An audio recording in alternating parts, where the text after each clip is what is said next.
Hi sa mga first time mom dyan out there. So, ito yung dadalhin ko.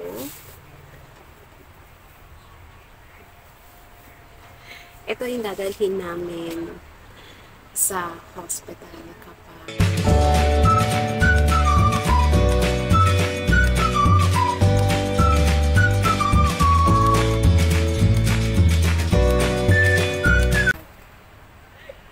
pupunta na kami. So, on my 36 weeks rather, sorry, on my 36 weeks, hinanda ko na to. Sobrang excited ka talaga. So, yun, kumpleto na to. Nung nalaman ko na agad na baby girl, so, nag-order na ako agad ng bag sa Shopee, yung baby bag, so in-order ko sa Shopee, baka naman. So, yan. Ang ganda lang kasi marami siyang pwedeng ilagay sa loob. Ganito siya. May bakit dito, so marami siyang pwedeng mapaglagyan, may mga pwedeng ilagay dito yung mga papers or needed, no? I think dyan ko na ilalagay yung mga namin, mga documents namin kung kasya siya dito. Then, eto rin, so kaliwaan ang packet niya. So, kaya ito yung in-order ko siya sa akin. So, this is only I think nasa kung hindi ako nakalimot at hindi kamali, I think nasa 200 plus lang ito. Nag-sale yata ito. So, yun, parang ganun. So, overall, kasama yung shipping fee niya, nasa 300 plus. So, ganda lang. And of course, pink.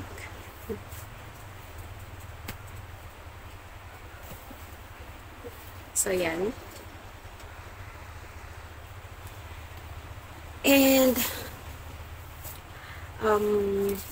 of course, unang-unang yung makikita yung sabi ko kay partner ay pagkabukas niya ay makikita agad yung kailangan niyo din yung receiving na may, of course, may pangalan niya here. And pangalan ni baby. Ang laman nito ay receiving blanket. So, ito pink. Hindi ko na dito. Diaper. Yan, meron din akong extra lampin. Pajama. Long sleeve. Bonnet. 1 pair of mittens. 1 pair of boots. So, yun. Sabi ko kay partner ay dito niya agad kukunin. Kasi kung wala na ako sa issue, no, kung hindi ko na maisipan yan. So, sabi ko sa kanya, or kung sino man ang magbabantay sa akin, ay dito lang niya kukunin, tapos ibigay sa nurse. So, here naman sa loob is may extra bulak ako dito. Siyempre, meron din ako dito mga things na mga gagamitin din namin ni baby, mga things din, diaper, here. May extra face mask pa ako dyan. Meron din, pero meron din ako nilagay dito. So, here, of course, ang aking pajama. Mommy and baby bag na. So, and guys, hindi ko na siya isa-isahin. Ito lang yung, yan, laman ng bag. So, lagay na sila sa ziplock, no? So, nakaset na ito. Yun ang cute lang. So, transparent na ziplock. So, dyan ko siya nilagay. So, set of baro-baruan, guys. Lampin. Short sleeve. Nilagyan ko siya ng short sleeve or long sleeve. So, yun. Para pagdampot nila ay may mga nilalagay ako dito na note naman. Sando, lampin, ganyan. So, may mga extra. Sorry, excuse me. So, ang dami akong extra na nilagay. So, here, of course, meron din akong going home outfit niya. Going home outfit. Naka-indicate na rin dito. Going home outfit. So, set of baro-baroan. So, alam niyo naman na kapag baro-baroan ay kasama na doon yung it's either a long sleeve or a short sleeve ba. Basta set na siya. Ayan, sa mga first time mom. So, yun, naka-indicate na po dito yung mga nilalaman dito. So, ziplock ulit. Ito yung, syempre gusto ko ay covered si baby. So, ang aking baby girl. So, meron siyang swaddle. Then, meron pa siyang receiving blanket. Diaper, lampin. Ayun. Set na rin siya. Dito siya sa loob nilagay ko. And then, mga extra damit niya. Ano na rin, if ever naman na medyo mag-stay kami ng ilang araw. For a few days lang naman na stay. So, sana wag na tumagal. Hopefully, and I wish everything well. So, yun. Then, ang aking mga needs naman,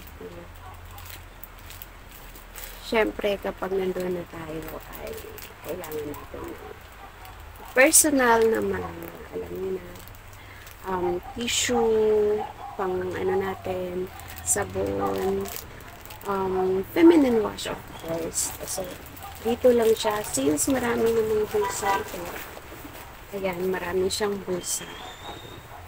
Set pa rin siya guys ng, ay ito pala ay pajama, extra pajamas na guys.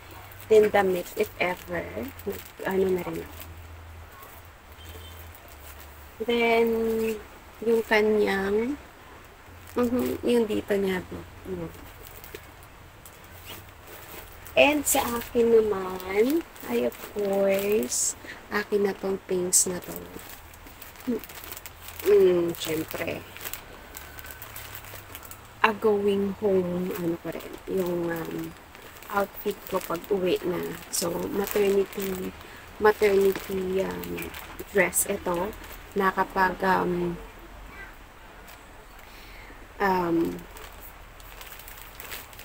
pinapadede natin ang ating baby ay madali siyang, alam niyo, yung mga maternity dress na pwede siyang ma-open, pwede siyang buksan.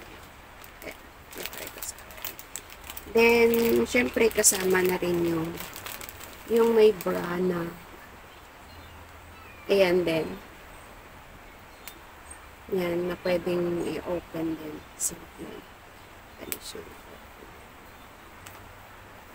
Ang breastfeeding. Ang breastfeed na bra. So, yun. Ano pa ba? Syempre, hindi mawawala yung Achete de Manzanilla, of course, kay baby, and lotion.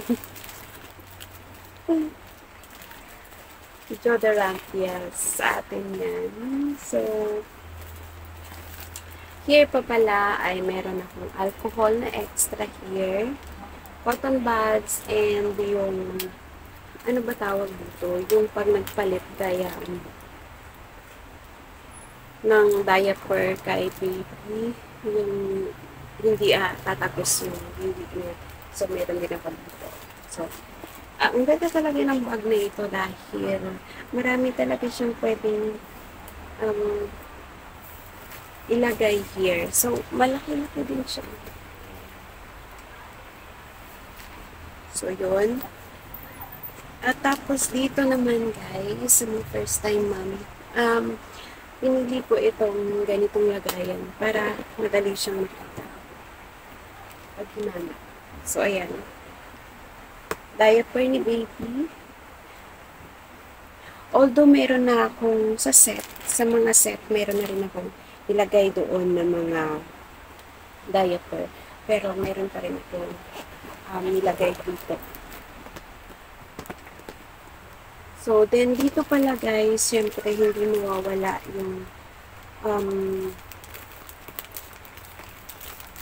here, yung mga tissue, wipes, hindi mawawala yung mga wipes. Bulak, of course, sabi natin kapatid.